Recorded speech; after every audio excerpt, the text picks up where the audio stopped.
Brought to you by KR Mangalam University.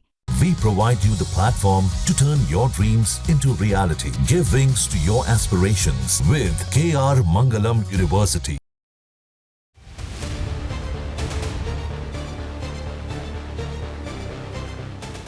Bharat और पाकिस्तान के बीच तनाव चरम पर है। एक तरफ एलओसी पर भारतीय सेना का ऑपरेशन सिंदूर जारी है, तो दूसरी तरफ अब दिल्ली में एक बड़ा कूटनीतिक झटका पाकिस्तान को दिया गया है। भारत सरकार ने पाकिस्तान हाई कमीशन में तैनात एक अधिकारी को पर्सना नॉन ग्राटा घोषित कर देश छोड़ने का आदेश दे दिया है। ये कदम यूं ही नहीं उठाया गया। इसके पीछे है एक गहरी साजिश और भारत में फैलाया जा रहा जासूसी नेटवर्क।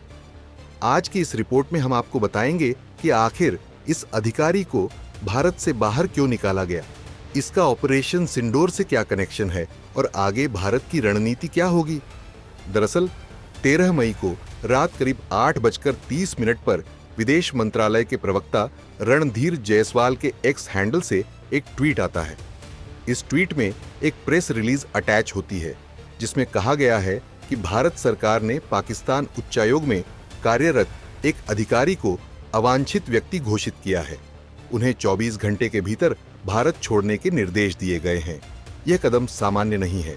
पर्सना नॉन ग्राटा यानी अवांछित व्यक्ति घोषित करना एक कड़ा कूटनीतिक संदेश होता है, जो वियना कन्वेंशन 1961 के तहत किसी भी देश को अधिकार देता है कि वो विदेशी मिशन में काम कर रहे किसी व्यक्ति को देश छोड़ने को कह सकता है।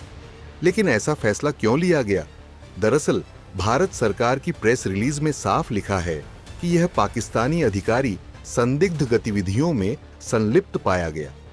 सूत्रों के मुताबिक रॉ और आईबी को पिछले कुछ हफ्तों से संकेत मिल रहे थे कि पाकिस्तान हाई कमीशन के जरिए भारत में सैन्य मूवमेंट और संवेदनशील सूचनाओं की जासूसी की जा रही है।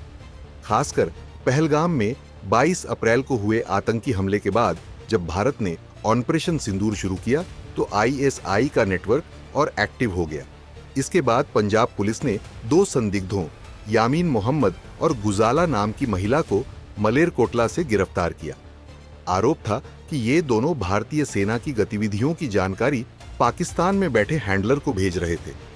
जांच में यह भी सामने आया कि इनका संपर्क दिल्ली में पाकिस्तान उच्चायोग के एक अधिकारी से था, और बस इसके तुरंत बाद भारत सरकार ने उस अधिकारी को देश छोड़ने का नोटिस दे दिया। अब यहां एक बड़ा कनेक्शन है जिसे नजरअंदाज नहीं किया जा सकता।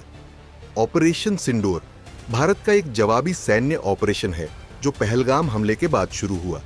इसमें भारतीय सेना ने सीमा पार आतंकी ठिकानों पर ड्रोन स्ट्राइक्स और आर्टिलरी फायरिंग की।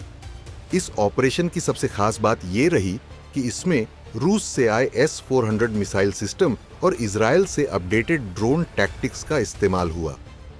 अब आप सोचिए कि जब भारत पाकिस्तान के खिलाफ सैन्य और तकनीकी स्तर पर इतना आक्रामक हो चुका है, तो आईएसए को भारत की सैन्य तैयारियों की जानकारी हासिल करना कितना जरूरी हो गया होगा।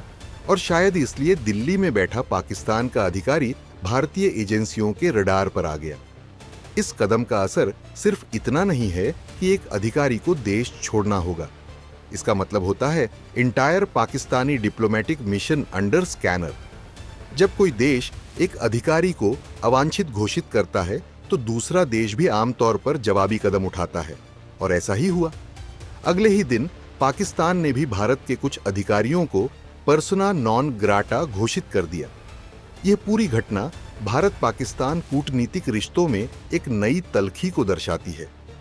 पहलगाम हमले के अगले ही दिन यानी 23 अप्रैल को भारत सरकार ने 5 बड़े कदम उठाए। सिंधु जल संधि को स्थगित करना, पाकिस्तान उच्चायोग में तैनात सलाहकारों की संख्या घटाना, रक्षा, वायुसेना और नौसेना के सलाहकारों को वापस भेजना, पाकिस्तान से व्यापार और वीजा नियमों को सख्त करना, जम्मू कश्मीर में एलओसी पर लगातार दबाव बनाए रखना। अब उस रणनीति का दूसरा चरण आया है जिसमें पाक उच्चायोग पर शिकंजा कसा जा रहा है।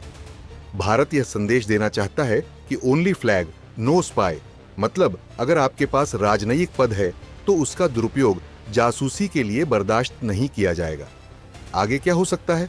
दरअसल इस घटनाक्रम के बाद 2 संभावनाएं हैं। भारत और पाकिस्तान के राजनयिक संबंध और नीचे जा सकते हैं। आईएसआई के लिए भारत में नेटवर्क चलाना और मुश्किल होगा।